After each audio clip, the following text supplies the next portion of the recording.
You're listening to The Corbett Report. CorbettReport.com. Welcome, ladies and gentlemen. Welcome to another edition of the Corbett Report podcast. I am your host, as always, James Corbett of CorbettReport.com, coming to you from the sunny climes of Western Japan on the 10th day of August, 2018. This is episode 344 of the podcast, Problem, Reaction, Solution, Internet Censorship Edition. Now, I know what you're thinking to yourself. You're thinking, self, why are we so blessed and honored to have not one, but two separate editions of the Corbett Report podcast proper in one single week? Especially during the summer doldrums, when Brock West is away on holiday, and James should be spending some time with his family and resting and recuperating before the busyness of the fall sets in. Well, unfortunately, ladies and gentlemen, it is not happy news by any means that brings me here today to you. It is the fact that I am pissed off. Not sad, not disappointed, actively pissed off at the reaction that I've seen from so many people with regards to the news of the week. What news am I referring to? Of course, the news that we've all heard by now of the social media purge, the crackdown, and obviously the largest name, the big example that everyone will point to, of course, is Alex Jones and InfoWars being taken off of Facebook and YouTube and Apple and other places. Spotify has been cracking down. So that has been the big story. And on top of that, as some of you I'm sure have seen, but maybe some haven't, Daniel McAdams of the Ron Paul Institute and Scott Horton of the Scott Horton Show and the Libertarian Institute, both previous guests on this program, have had their Twitter accounts suspended, seemingly indefinitely, and Peter Van Buren of We Meant Well has had his account completely deleted because of a little altercation they had with an MSM zombie earlier this week, or I guess last week at this point. Anyway, if you haven't heard about that story, I'll put the link in the show notes so you can catch up on it. But as I say, we all know about the news of the week and the general theme of the social media crackdown. And this is apparently, according to pretty much everything I've seen, even from alternative media personalities that I respect and whose commentary I look forward to, they're all mouthing the same pieties and platitudes and missing the point of all this. This is the point where I'm supposed to go, well, yeah, Alex Jones is crazy and he says some nonsensical things and he acts like a clown and he might be controlled opposition, but we should all be on his side on this because it could be us next and blah, blah, blah, blah, blah.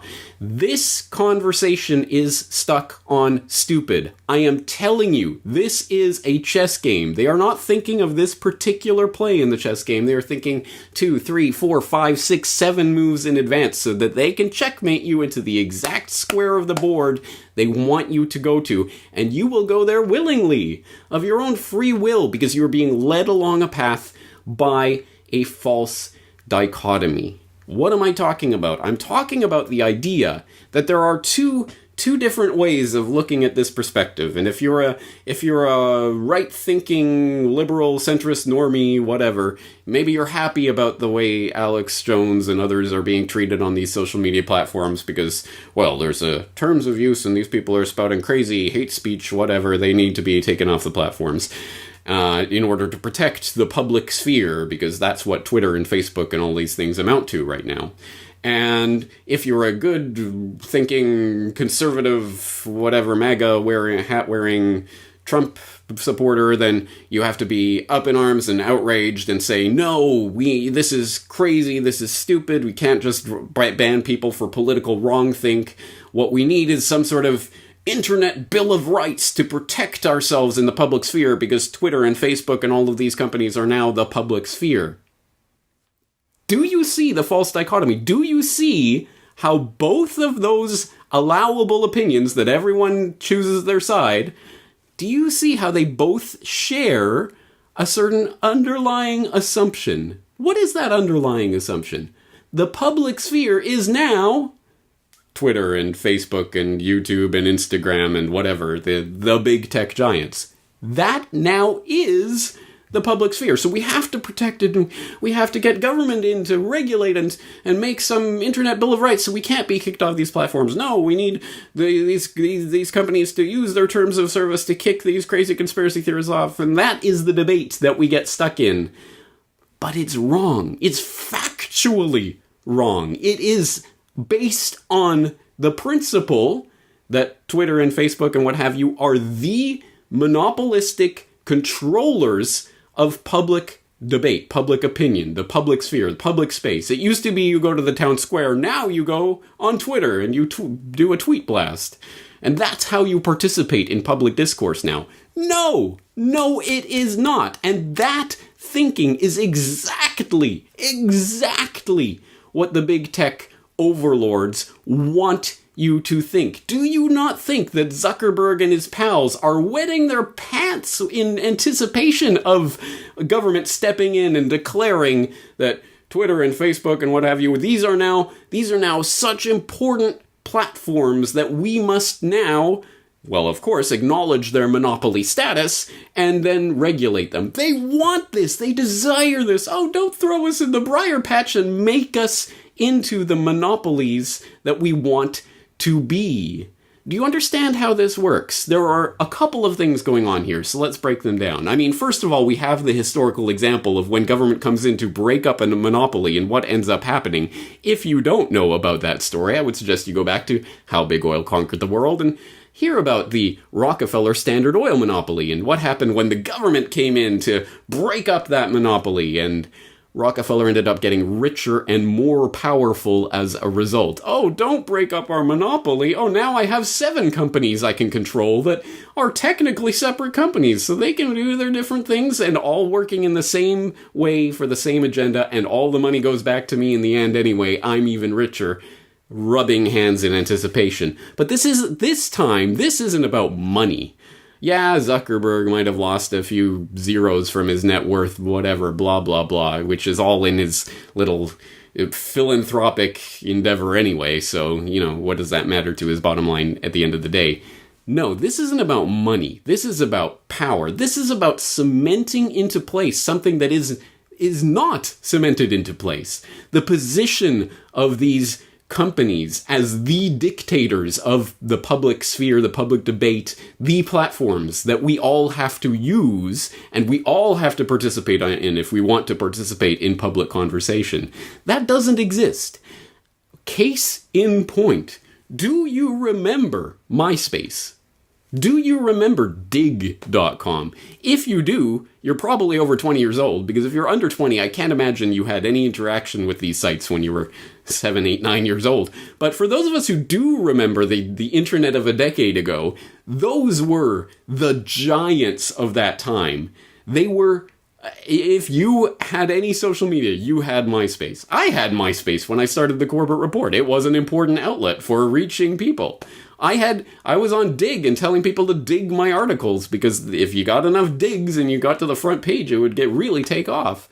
And where are they now? Oh, that's right. No one knows or cares or even remembers these spaces because they're gone. They're yesterday's news. They are long gone. In MySpace's case, of course, it was bought out and ultimately undermined. And then Dig was...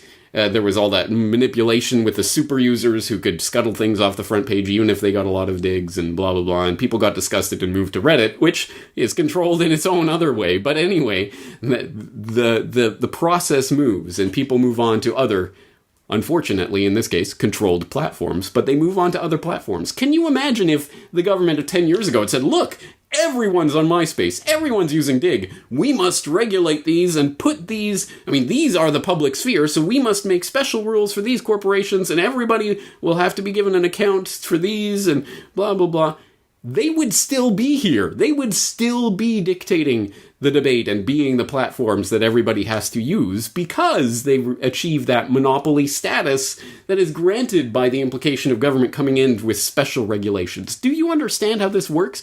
Facebook and YouTube and all these platforms, they want this kind of regulation because it means that the thing that they actually fear will not come to pass. What do they actually fear? They actually fear people taking their time and attention and energy and money and eyeballs and data and everything else and going somewhere else, which you can do. That already exists as an option. This is not pie in the sky stuff. This already exists. There are already alternatives to these platforms that are already out there. But the network effect, James, blah, blah, blah. No, do not take the responsibility for this and put it on someone else. It rests on you. You are not a helpless bystander in what is going on here. Oh, we have to use Facebook. We have to use Twitter. You do not have to use any of these platforms. You choose to use them. That is an important distinction because, as always, there are things we have no control over. One of them being when and if the government comes in to regulate these monopolies, you will have no control over what they ultimately end up doing. And when the government steps in, do you really think the government is going to step in to say, now Twitter, now Facebook, now YouTube, you gotta give the platform back to Alex Jones and let's all play fair? Do you think that is how this is going to go? Of course it isn't. And the thing that's the most frustrating about all of this is that it is the very audience that I would have expected would have been the most vocally opposed to such a proposal are the ones who seemingly are most clamoring for it at the moment. Well, we need some sort of internet bill of rights to protect us, and we need the government, and we need a regulatory body to come in and make sure that these big platforms give us all an account and treat us all equally, and blah, blah, blah. No, that is a false dialectic. It's a false way of thinking about this. And again, the thing that they actually fear is you using your actual will and determination and your own personal volition to choose to go somewhere else with your time, with your attention, with your energy. And those things already exist. This is why I've been screaming from the rafters for years about social media alternatives and moving to alternative platforms. This is why I had an entire series talking about the different alternatives that already exist. Again, this isn't pie in the sky stuff. There are decentralized, blockchain-based alternatives where they cannot take away your right to access these accounts that already exist. You can already use them. I am already using them. And this is the other thing that people don't understand. But I have a lot of Facebook friends. I don't want to give that access up, and I want to go to some other platform where no one knows me, nobody else is using it. You don't have to leave these platforms. Just start using the alternatives. Start creating a space somewhere else. That is the first step. And eventually you are going to want to get off of these platforms, as you should. You know that these social media platforms, the big tech giants, the big Facebooks and YouTubes and Twitters, are intelligence agency data collection tools. We know this. You've seen my reports on Silicon Spies, on Facebook's murky origins, on Google and its relationship to the CIA and NSA, and all of these things. We know about that. On top of that, we know from their own mouths that the designers of these platforms specifically set out to addict you to them, using your brain chemistry, using neuropsychological principles that they've worked on and tailored and crafted with their little behaviorist principles, knowing, just like the mice with the unpredictable reward schedule, who'll just keep pressing that button over and over and over. Well, we can get you pressing that button and scrolling and clicking over and over and over, just giving you certain rewards and certain bells and whistles and certain notifications at certain times and a little bit of interaction here and a little notification there, and you will continue using their platform over and over and over and over and over until you die, seemingly. Well, that's, of course, these platforms are controlled precisely to keep you on that treadmill and to keep you thinking that the only way you can have social interaction is on their controlled platforms, so we all have to have a big fight about who's allowed to be on those controlled platforms. That is a controlled opposition way of looking at this.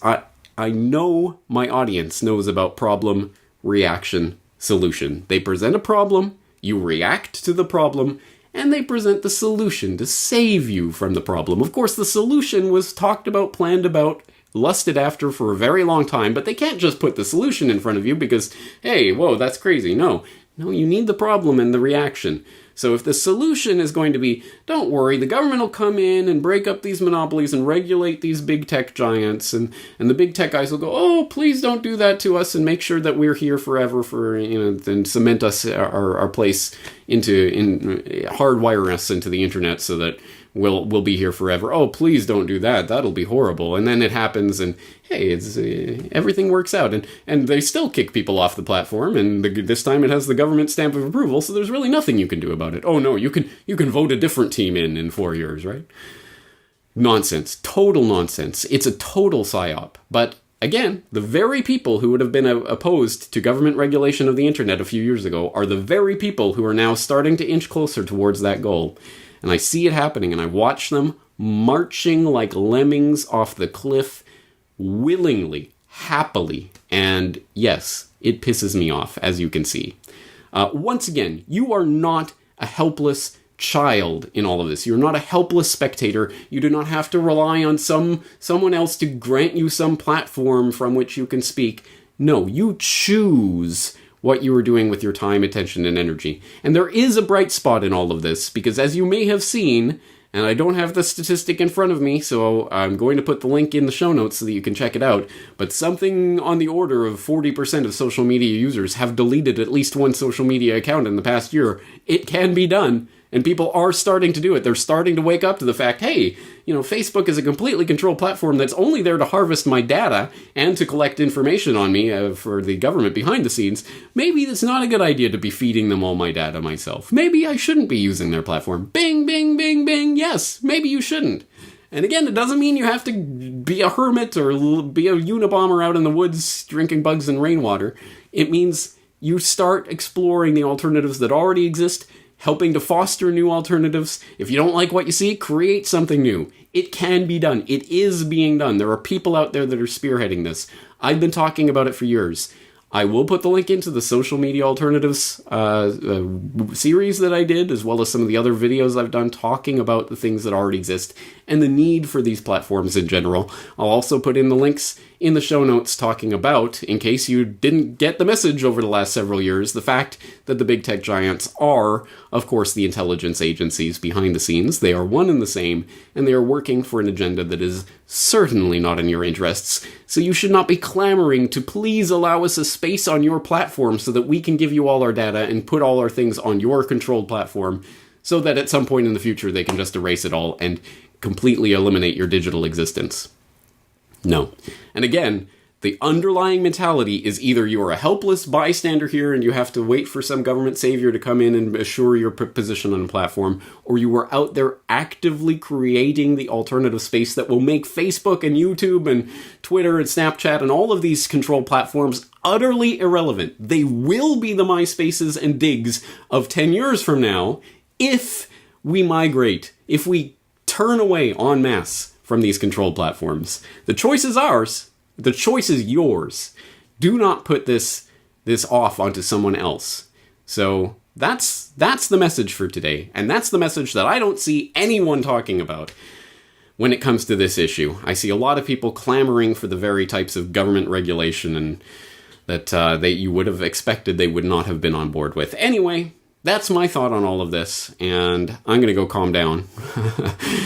And enjoy the rest of my summer. Of course, videos, interviews, articles still continuing to come out through CorbettReport.com. I'm not really taking any sort of holiday, but maybe a fewer podcasts until we get going in the fall. And trust me, I've got a lot of stuff lined up, some big stuff coming, so please stay tuned for that.